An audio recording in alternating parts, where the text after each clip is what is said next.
May nagpadala nga pala ng pagkain pero hindi para sa akin kundi para sa mga aso namin. 4 na bag nga pala to ng mga dog food galing sa Bawaw, Philippines. Siguro nga kung magiging aso ako, ito na talaga yung pinaka-favorite dog food ko kasi nagustuhan talaga to ng mga aso namin. More than 10 na aso nga pala yung mga alaga namin dito sa bahay pero grabe yung Bawaw, Philippines kasi sobrang dami nilang mga dog food na pinadala. For sure nga na yung mga aso namin tuwang-tuwa talaga kasi meron na naman silang bagong mangangat nga. Kompleto nga lahat dito tapos yan meron nga rin dental stick, panglinis ng ngipin tsaka pampabango ng hininga. Tapos yan meron nga rin dito mga cookies pang merienda para meron din silang mangangat nga tuwing alas 4 ng hapon. Tapos syempre meron din mga delata na pinaka-favorite talaga ng mga aso namin. May mga balm pa nga sila dito tsaka cologne para after maligo fresh lang. Non-toxic nga tong cologne nila tsaka para iwas baktol din. Tapos yan ang shala pa nga nila kasi meron pa sila ditong conditioner pati shampoo. Yung babae pa naman naming aso medyo maarte tapos parang gusto pa nun may keratin. Nagdadalaga na kasi yun tapos yan meron nga rin dito mga pet wipes na 2 piraso. Bali 70 pieces nga daw yung laman nito sa loob tapos yan meron nga rin ditong pet training pads. Pero feel ko naman yung mga aso namin hindi na kailangan i-train kasi marunong silang umihi dito. Bali 100 nga yung total nitong pads kaya medyo madami rin. Tapos yan nakakatawa nga kasi may mga sako pa dito ng dog food. Sa sobrang lakas nga kumain ng mga aso namin, feeling ko nga 1 linggo pa lang ubos na to.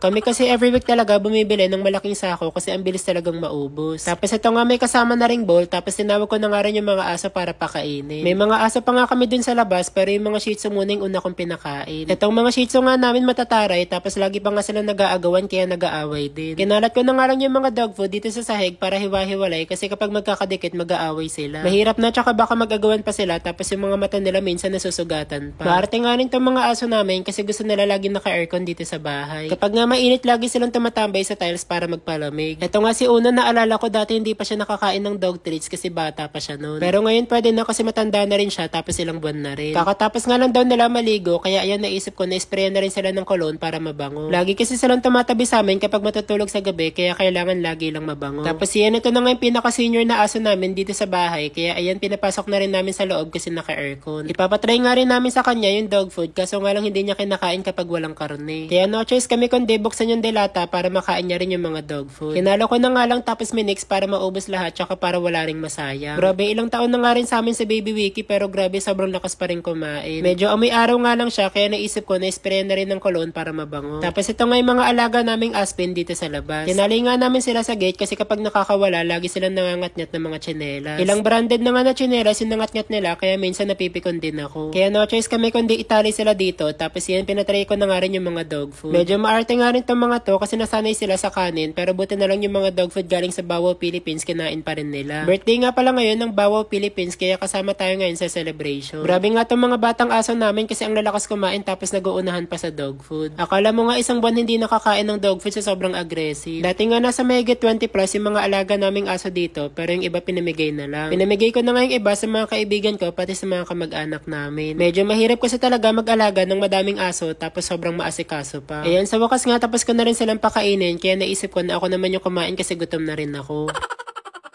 Ayan, share ko na rin sa inyo guys na nakapag-withdraw na naman nga ako ng malaking pera dahil dito sa Diamond Game na palagi kong nilalaro. Pwede ka nga dito kumita ng totoong pera tapos itong color game ngayon palagi kong nilalaro kasi dito lagi akong panalo. Ayan, pipili ka nga lang dito ng mga kulay na gusto mo tapos ako nga laging 3 yung pinipili para more chances of winning. Ayan, pinili ko nga dito yung color white, pink, tsaka yung green. Tapos nagulat nga ako kasi unang laro ko palang panalo na kagad ako. Syempre para makapaglaro dito kailangan mo muna mag-register. Ilalagay mo nga lang dito yung phone number mo, password, verification code, tapos yung referral ID. Pwede ka nga rin dito maging agent tapos pwede ka rin dito kumita ng malaking komisyon. Kaya sa mga may gusto rin kumita dito sa Diamond Game tulad ko, ilalagay ko na lang din yung link nito sa unang comment section para makapaglaro din kayo.